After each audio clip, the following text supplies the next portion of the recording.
खुकुरीले हानेर हत्या गरी नजिकै खुकुरी समातेर बसिरहेका यी हत्यारा युवक र छेउमा मृत्यु भएर ढलेकी ती महिलाको शव सहितको भिडियो अहिले सामाजिक सञ्जालमा भाइरल छ। देख्दैमा आङ चिरिङ्ग बनाउने यो पाशविक घटना रौतहटको हो। रौतहटको गुजरा नगरपालिका 5 हरिहरपुर टोलमा शुक्रबार बिहान खुकुरी प्रहार गरी यी व्यक्तिले ती महिलाको हत्या गरेका हुन्।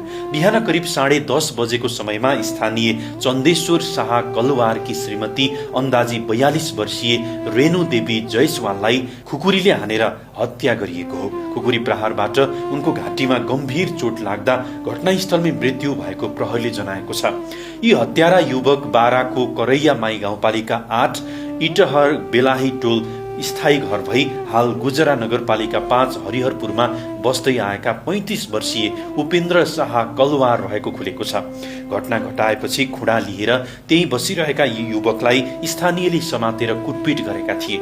आक्रोशित स्थानीयवासीको कुटाईबाट गम्भीर घाइते भएका उनलाई उपचारका लागि चन्द्रपुर अस्पताल चन्द्रनिगाहपुर पठाइएको थियो। उनको अवस्था चिन्ताजनक रहेको बताइएको छ।